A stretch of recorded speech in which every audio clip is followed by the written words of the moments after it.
JD Lakshminarayana ఇప్పుడు మళ్లీ వార్తల్లో వ్యక్తి అయ్యారు. వచ్చే సార్వత్రిక ఎన్నికల్లో పోటీ చేయాలనే లక్ష్యంతో ఆయన రాజకీయ పార్టీని స్థాపించారు.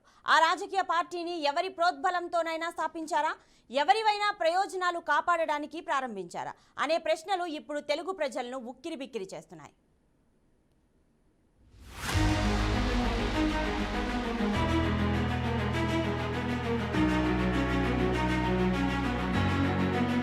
వివి లక్ష్మీనారాయణ ఈ పేరు చెబితే చాలా మంది గుర్తుపట్టకపోవచ్చు.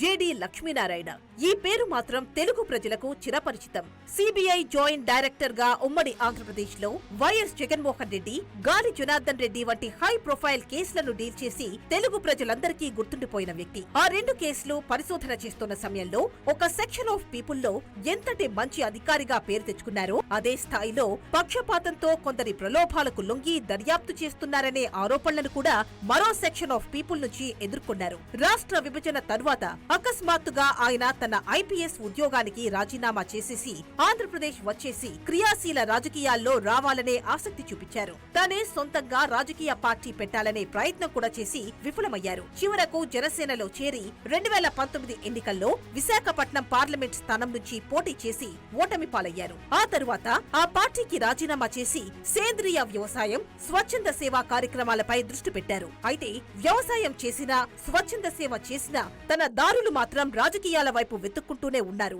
జేడీ. ఈ క్రమంలోనే సార్వత్రిక ఎన్నికల సమయం ఆసన్నమవుతోన్న ఈ తరుణంలో తానే జై భారత్ నేషనల్ పార్టీ పేరుతో ఒక రాజకీయ పార్టీని ప్రారంభించారు. అయితే ఉన్న పార్టీల్లో చేరకుండా అకస్మాత్తుగా కొత్త పార్టీ ప్రారంభించడం పట్ల ఏపీలో పలు రాజకీయ పక్షాలు ఆయనపై అనుమానపు చూపులు చూస్తున్నాయి. జేడీ లక్ష్మీనారాయణ తనకు తానుగా జై భారత్ నేషనల్ పార్టీ పెట్టారా, లేక పార్టీ వెనుక ఎవరి ప్రోద్బలమైనా ఉందా అనే అన్వేషణ ప్రారంభించాయి ఏపీలోని పలు రాజకీయ పక్షాలు. విచిత్రం ఏమిటంటే ఒకప్పుడు జేడీని హీరో, హానెస్ట్ ఆఫీసర్ అని పొగిడిన వ్యక్తులే నేడు ఆయన రాజకీయపు అడుగులను శంకిస్తున్నారు. ఇందుకు కారణం కూడా లేకపోలేదు. ఇటీవలి కాలంలో జేడీ లక్ష్మీనారాయణ కుండబద్దలు కొట్టినట్లుగా పలు రాజకీయ వ్యాఖ్యలు తరచూ చేస్తున్నారు. ముఖ్యంగా జనసేన పార్టీ విధి విధానాల మీద, ఆ పార్టీ అధ్యక్షుడి రాజకీయ నిర్ణయాలపైన కొన్ని సునిశిత విమర్శలు చేశారు. ఈ నేపథ్యంలో ఇప్పుడు జేడీ స్థాపించిన రాజకీయ పార్టీ టీడీపీ జనసేన కూటమిని నిలువరించడానికి అనే భావన రాజకీయ వర్గాల్లో వ్యక్తమవుతోంది. ప్రభుత్వ వ్యతిరేక ఓట్లు చీల్చడానికి జేడీ ఇంత అర్జెంట్ గా రాజకీయ పార్టీని ప్రారంభించారని టీడీపీ జనసేన పార్టీ శ్రేణులు విమర్శిస్తున్నాయి. కానీ తన ఐడియాలజీకి ఇప్పుడున్న ఏ రాజకీయ పార్టీలో ఇమడలేనని, అందుకే సొంతంగా పార్టీ ప్రారంభించినట్లు జేడీ తన సన్నిహితుల వద్ద వ్యాఖ్యానించారు. అయితే జేడీ లక్ష్మీనారాయణ రాజకీయ పార్టీ పెట్టడం మాత్రం ఖచ్చితంగా అధికార పక్ష ప్రేరేపితమేనని టీడీపీ జనసేన కూటమి బలంగా నమ్ముతోంది. వాస్తవానికి కొన్ని రోజులుగా జేడీ లక్ష్మీనారాయణ వైఎస్ఆర్సీపీలో చేరి ఎంపీగా పోటీ చేస్తారనే ప్రచారం జోరందుకుంది.